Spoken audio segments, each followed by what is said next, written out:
우리 신앙생활에 꼭 필요한 원리 위에 삼위일체 신앙이 있습니다. 성부 하나님, 성자 하나님, 성령 하나님, 삼위면서 일체입니다.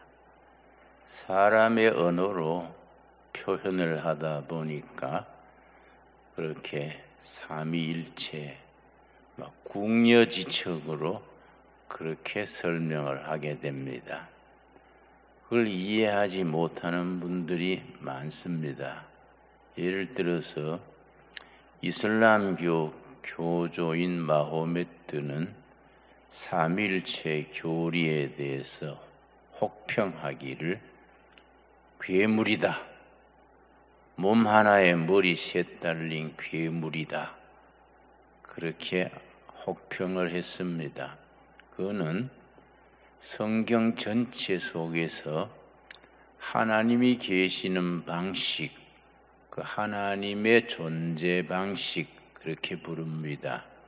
하나님이 계시는 방식을 사람의 언어로 논리로 표현하려 하니까 삼일체 교리라는 교리가 나올 수밖에 없었습니다. 성부, 성자, 성령, 삼일체 신앙에 대해서 교회사에 빛나는 인물인 아우구스티누스는 설명하기를 태양을 비유해서 설명했습니다. 태양 자체는 성부 하나님이다. 태양빛이 지구로 옵니다. 태양 광선이 지구로 오는 것은 성자 하나님. 태양빛이 지구로 올 때에 어떤 분들은 파동으로 온다. 웨이브. 어떤 분들은 입자, 작은 알맹이로 온다. 이 파동성과 입자설이 대립되어 있습니다. 어떤 방식으로 오든 태양빛이 태양에서 지구로 오는 이 성자 하나님에 비유했습니다.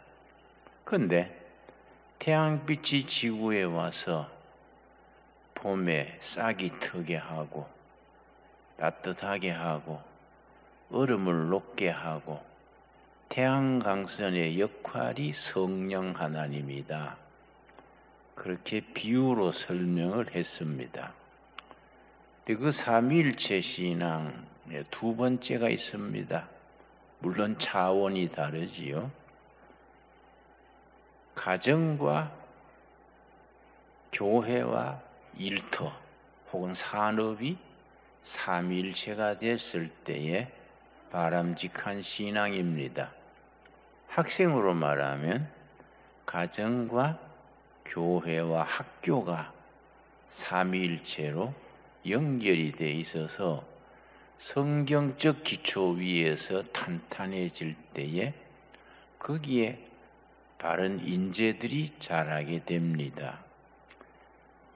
또 가정과 신앙과 생활과 신앙과 산업이 삼일체가 될 때에 건전한 신앙이 발전한다. 그렇게 생각할 수 있겠습니다.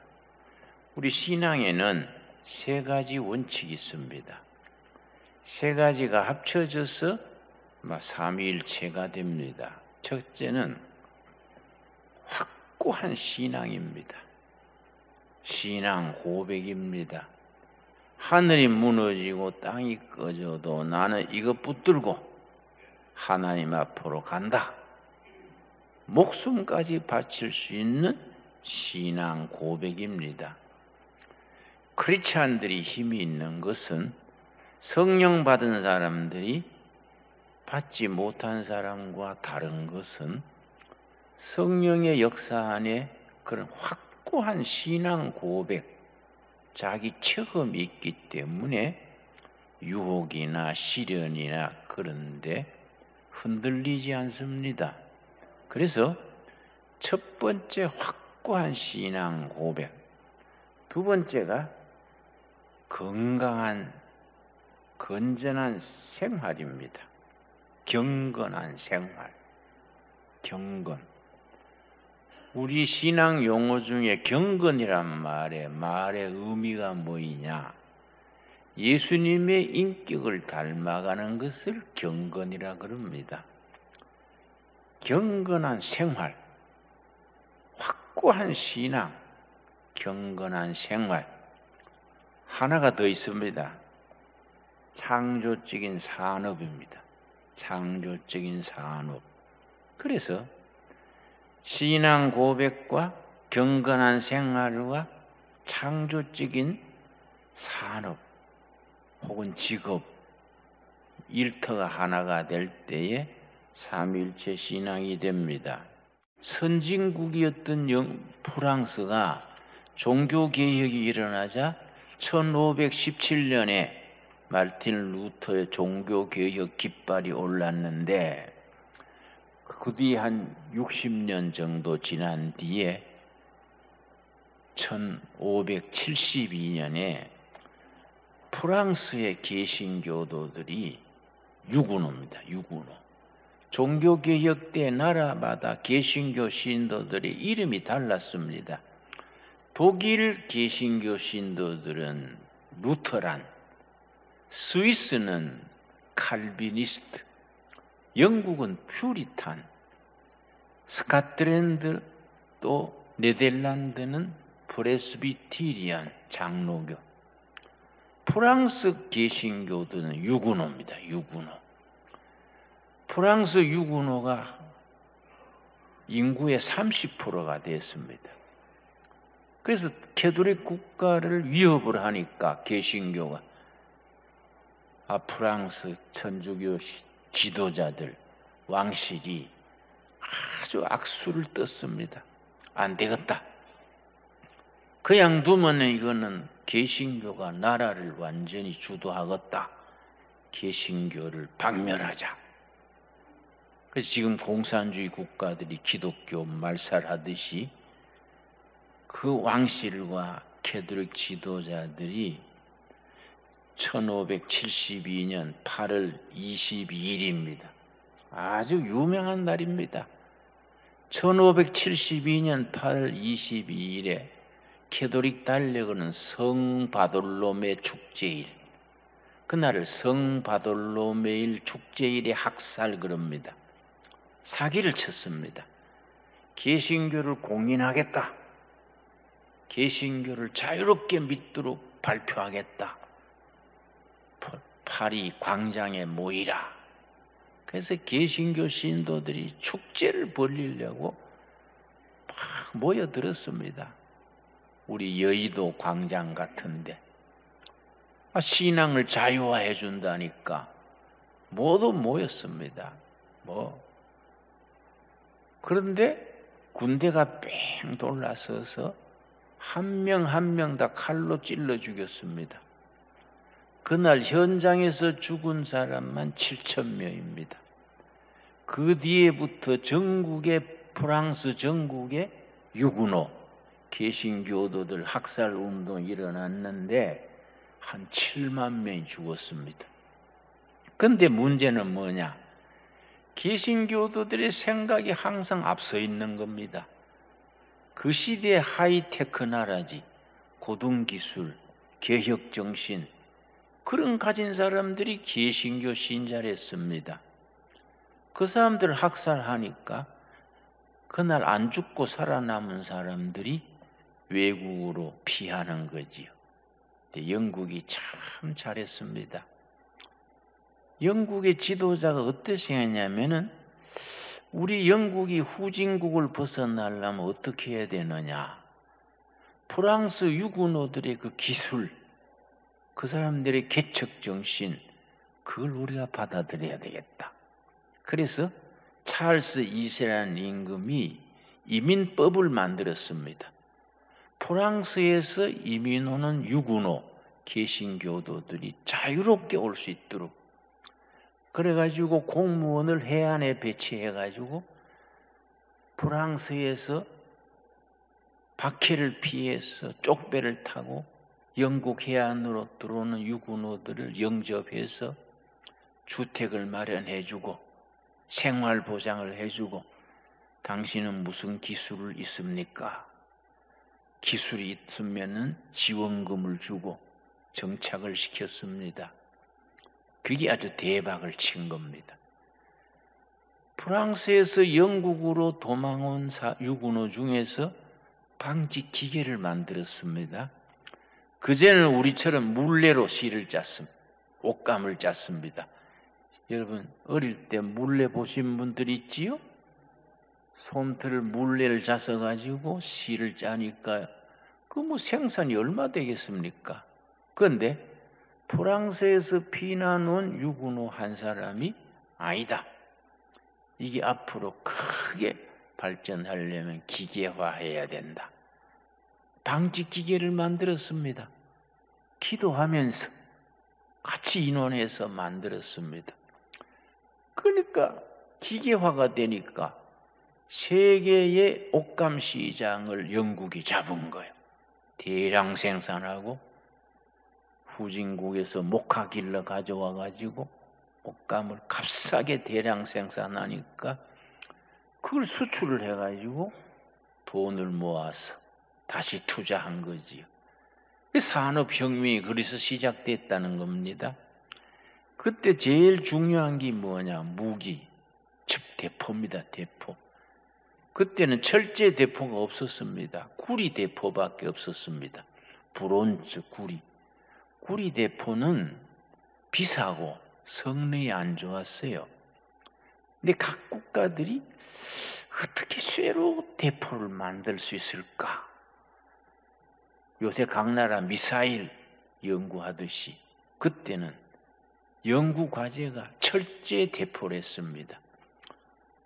프랑스 유군호가 영국에 와가지고 정부 지원 받아가지고 철제 대포를 만들었습니다.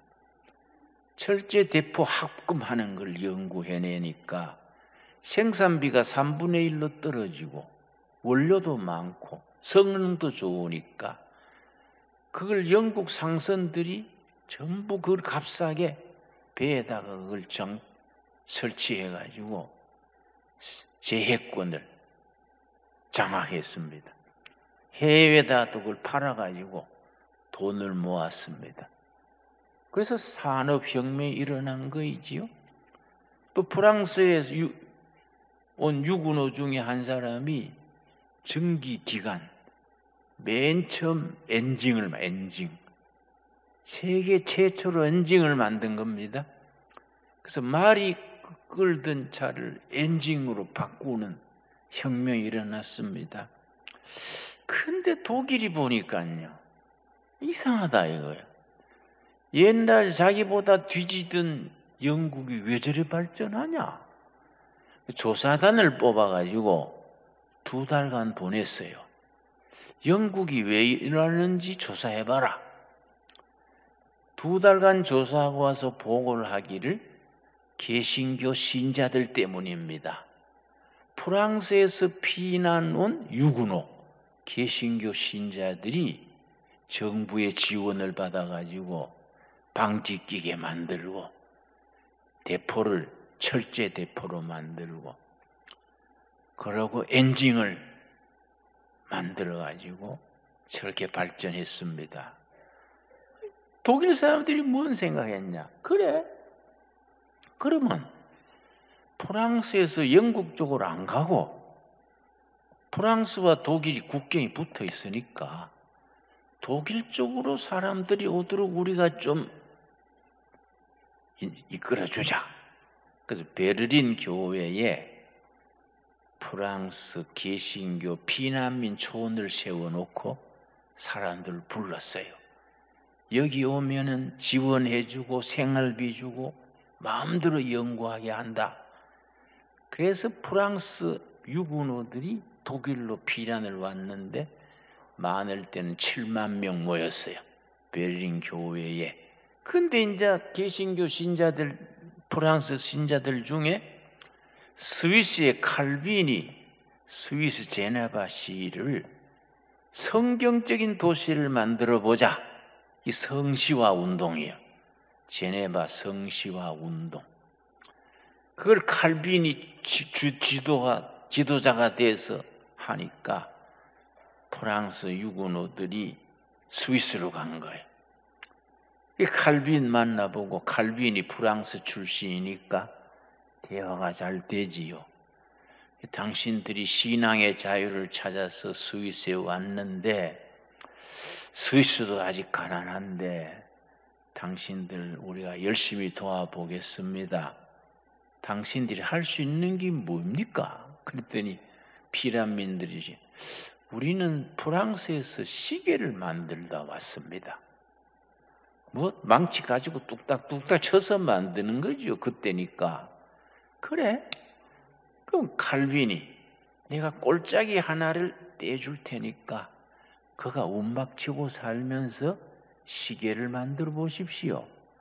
그게 스위스 시계 산업이 세계를 제패하게 된 겁니다. 참 역사라는 건 중요합니다. 근데 우리 한국 교회가 뭘 배워야 되느냐? 우리 시대의 한국 교회가 나라를 이끌고 사회를 발전시키고 교육을 시키고 통일 한국 시대의 국가와 사회를 이끌 수 있는 지도력을 어디서부터 시작해야 되느냐? 그런 개혁적인 사고방식, 첨단 기술 이런 걸 우리가 도전해야 되지요. 이런 게 우리 한국 교회가 일반인보다 앞서야 돼요. 교회가 사회에 뒤처지면 안 됩니다. 우리는 왜 좋으냐? 기도하는 게 기도. 성령의 지혜 받는 겁니다. 성령께서 기도하고 부르짖으면 응답하시는 거예요. 타고난 IQ는 시원찮아도 기도하고 영감 받고 성령 받으면 달라지는 겁니다. 여러분 베드로 보십시오. 베드로 시골뜨기 뱃사람 정말 별 볼 일 없는 청년 베드로 아닙니까? 예수님 만나가 성령 충만해지니까 사도 중에 사도, 위대한 사도로 바뀌는 것이지요.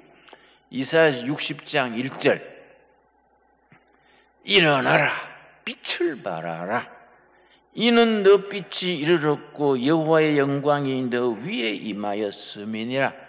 멋진 말씀입니다. 일어나라 Rise up, be shine. 일어나라. 주저앉아 가지고 꾸물꾸물 안 된다, 뭐 힘든다, 뭐 어렵다 이러지 말고 용기를 내고 성령의 능력 힘입어서 일어나라. 빛을 발하라. 그 다음 뭐라 그랬습니까? 여호와의 영광이 신강교회 둘의 교인들 머리 위에 임하여 있다. 아멘 하십니까? 여호와의 영광이 신강교회 위에 있습니다. 여러분 나갈 때 한 분 밖에 나가 보십시오. 혹시 지붕에 구름 안 떴는가? 응? 응? 여호와의 영광이 신강교회 위에 떠 있다. 신강교회 교인들 일터에, 비즈니스 사업에, 학생들 공부하는 그 공부방에 하나님의 영광이 머물러 있다. 우리에게 주시는 약속의 말씀으로 받읍시다. 그래서 15절 말씀 15절 우리 한번 같이 읽겠습니다. 전에는 너가 버림을 당하여 미움을 당하였으므로 너게로 가는 자가 없었으나 이제는 내가 너를 영원한 아름다움과 대대 기쁨이 되게 하리라. 아멘 하시지요? 대를 이어가는 아름다움과 대대의 기쁨이 되게 한다. 그러니 일어나라 빛을 발하라. 여러분 오늘 신약의 본문은 사도행전 3장입니다. 사도행전 3장 6절 말씀. 사도행전 3장 6절 찾겠습니다. 참 성령님의 위대한 역사지요. 사도행전은 성령께서 초대교회 사도들을 통해서 성령님이 행동하신 기록이 사도행전이지요. 사도행전이 영어로 액전대 액션. 성령님의 액션입니다. 성령께서 사도들을 통해서 어떻게 액션하셨느냐? 여러분, 뭐 기초가 없는 거, 재산 없는 거 그거 신경 쓰지 마십시오. 부르짖어서 지혜를 받으시고 성령님의 도움을 받으시고 우리 머리 위에 하나님의 영광이 임했는 것을 믿으시기 바랍니다. 그래서 일어나라, 빛을 발하라. 옛날하고 달라진다. 왜냐? 하나님이 너희 점 찍었다. 너희를 뽑아내서 쓰시려 그런다. 사도행전 3장 1절 제9시 기도 시간에, 이스라엘 시간에 9시는 우리 오후 3시입니다. 오후 3시 기도 시간에 베드로와 요한이 성전에 올라갈 때 사도행전 2장 1절에 오순절 성령 역사가 임했습니다. 성령 충만해서 예루살렘 시내에 가서 막 노방전도 하다가 오후 3시 기도 시간에 성전에 기도하러 갔습니다. 2절 나면서 목격게 된 이를 사람들이 메고 오니 이는 성전에 들어가는 사람들에게 구걸하기 위하여 날마다 민문이라는 성전 문에 두는 자라. 민문이란 문 앞에 예루살렘 성전 문이 12개입니다. 미문, 아름다운 문, 아름다울 밑자입니다. 미문 앞에 선천성 안전뱅이, 나면서 안전뱅이 장애자 앉아서 뭐 생활 방도가 없으니까 한 푼 줍쇼, 한 푼 줍쇼 구걸하고 살아갑니다. 그 사람을 보고 베드로가 딱 필이 꽂힌 거예요. 4절 말씀 4절 베드로가 요한과 더불어 주목하여 이르되 우리를 보라 하니, 그 안전뱅이를 딱 보는 순간 베드로가 어떤 영적 감동을 느낀 거지요.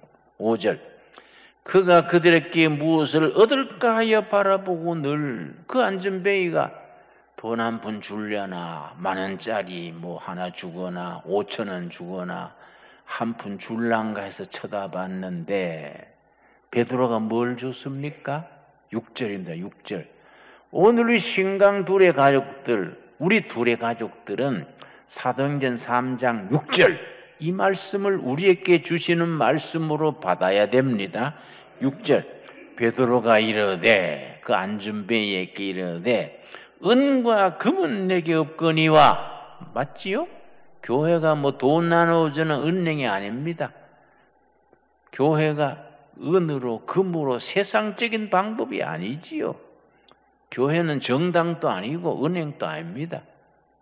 교회가 돈 자랑하는 것은 쓸데없는 짓이지요. 은과 금은 내게 없거니와. 우리 가진 건 뭡니까? 베드로 때부터 지금까지 우리가 가진 게 뭡니까? 내게 있는 이것을 너게 주노니. 이걸 교회 말로 바꾸면은 우리 교회에 은과 금은 없지만은 우리가 가진 것을 당신에게 드립니다. 뭐가 있습니까? 뭘 줬지요? 나사렛 예수 그리스도의 이름으로 일어나 걸으시오.